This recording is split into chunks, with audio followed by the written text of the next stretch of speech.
Welcome. In this quick tutorial we are going to show you that how to turn on direct messages on TikTok. It's super easy and we will make sure you get it right.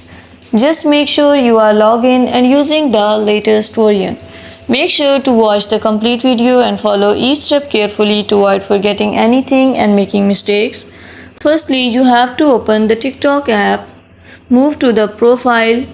Click on the three lines which appear at right top corner. Click on settings and privacy here. You can see here notifications. Now you can see in messages there is direct messages option. If you turn it on, you will get direct messages on your account and this option will appear in blue color. It marks that the direct messages is turned on your TikTok. Thank you so much. That was all. Please consider showing your support by commenting, liking, sharing, and subscribing to our channel for more valuable content in the future. Your engagement is highly appreciated. I wish you very good luck. Thanks.